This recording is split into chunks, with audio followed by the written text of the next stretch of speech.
The NTSB preliminary report is already out on the tragic RV-10 crash that crashed into this furniture warehouse in Fullerton, California, back on the 2nd of January, killing the owner, builder, and his 16-year-old daughter, and injuring 19 people inside this warehouse.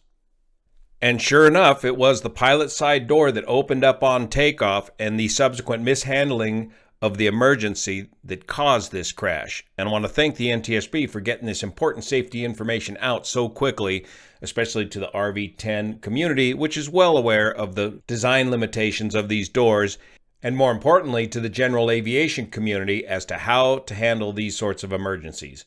It's Wednesday, the 5th of February. My name's Juan Brown. You're watching the BLANCOLIRIO channel. Let's check it out.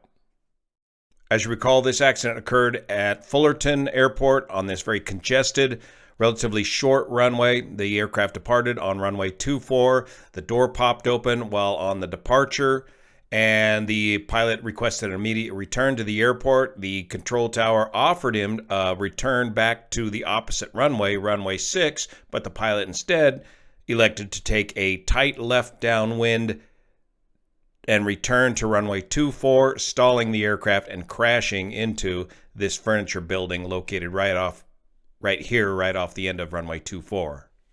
Here's what that ATC audio of the decision to return sounded like. Same altitude, Cessna, as you side frequency change approved. Frequency change approved, 39, Just 2 trade frequency change. Fullerton Tower, RV-10, show me immediate landing required. RV-875 Romeo Fullerton, can you make a left turn? I'm coming into runway 6, 57 Romeo. 57 Romeo, traffic just rotated. Continue for runway 6. So 643, make a right turn. Traffic ahead, your left on runway 6, emergency. Start a right turn, thank you. That traffic 39. 357 Romeo, traffic's no factor. Your number 1, wind calm, runway 6, clear to land, or runway 24. Runway 6 or 24, clear to land. Yes, going for runway 26, going for runway 24, sorry, 57 Romeo. All right, 57 Romeo, your choice. 6 or 24, either one, clear to land. Thank you, runway 24 for 57 Romeo.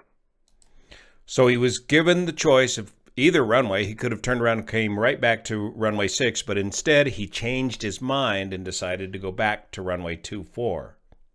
The RV-10 is an experimental kit-built aircraft offered by Vans Aircraft, one of the most popular experimental aircraft producer in the country, perhaps in the world today.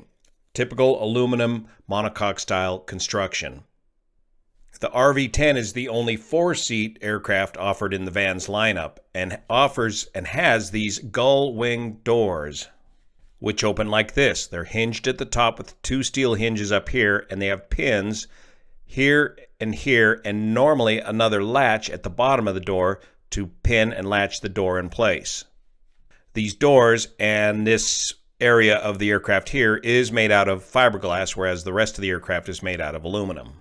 So if one of these doors opens in flight, it can represent some very serious controllability problems with the airflow over the door, especially the airflow over the door over the tail. If you're lucky, and it's happened before in these designs, if the door pops open, it simply rips off of the airframe, hopefully doesn't take the tail out, and clears the airframe altogether. But in this case, the door remained on the aircraft, and the pilot was trying to hold the door down.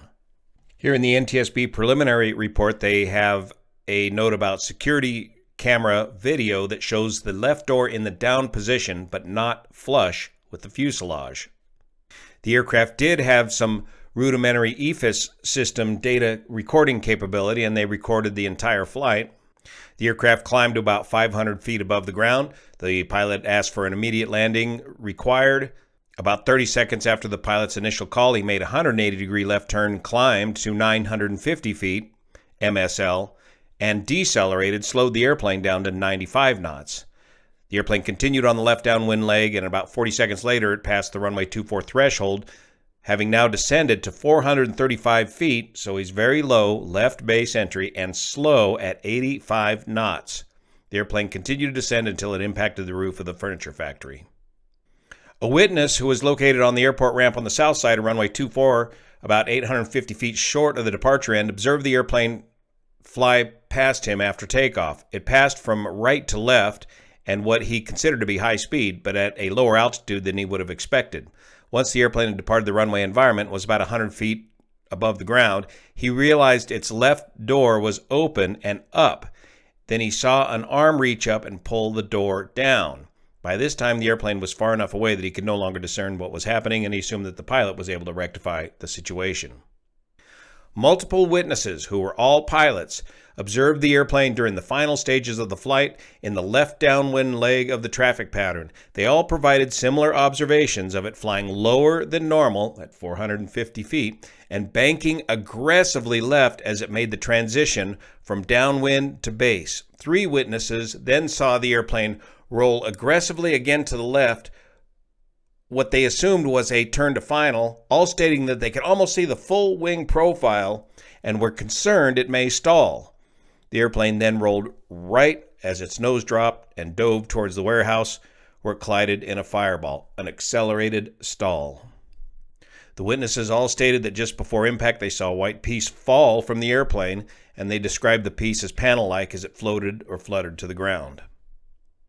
There was also dash cam video from another car where they were able to verify that the engine was operating. This video evidence in this day of age is just incredible, an incredible aid to the NTSB in these sort of accident investigations. All the primary airframe components and flight control surfaces were located within the facility. The door did not come off and hit the tail or knock the tail off, except for the left main cabin door, which was found on the building's roof about 150 feet southeast of the impact point, directly below the airplane's path. When you build an experimental aircraft from Van's Aircraft, there are certain design changes that come along the way as the aircraft kits are produced. And these changes are transmitted through service bulletins. And there's an important service bulletin on the RV-10, which RV-10 builders are well aware of, 10-1-4, regarding an additional door safety latch. This service bulletin came out in 2010. The kit that Pascal built was prior to 2010, but he received this service bulletin. He had the parts, but apparently never installed the parts on his airplane. Here's a view of the basic operating mechanism of the door handle. This square piece here is the door handle. It turns this gear, rack and pinion system, which in turn, these move the pins in and out of the door. This button you need to depress in order to open the door. It helps to lock it in place.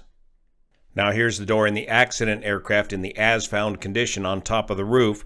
We can see the door handle is not all the way in the down and closed position. The 2 pins, both fore and aft, are only partially deployed, not fully deployed. These pins are to be engaged into the fuselage itself. And we can see that no service bulletin 10 was complied with. There was no additional latch here at the bottom of the door. Correction, service bulletin 10-1-4. There's also an aftermarket door kit here by Playing Around for $549, which improves the door latching system and adds a 3rd pin securing the door at the bottom. One of the freedoms of experimental aircraft is you can modify your aircraft as you see fit, and Pascal apparently modified his door like this. The pilot had made a series of modifications to the standard door locking system, including the use of solid steel locking pins rather than the kit supplied aluminum pins here.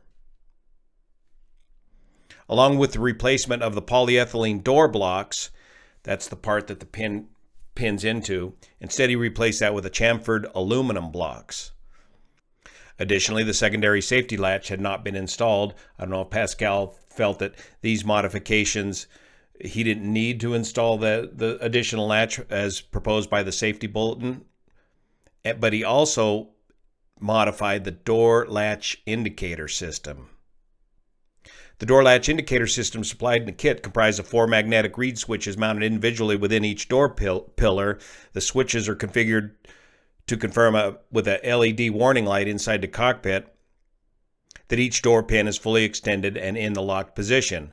On the accident airplane, it appears that only 2 reed switches had been installed, with each mounted to the aft pillar of both doors. As such, the modified system would not have warned the pilot if the forward latch pins had failed to fully engage.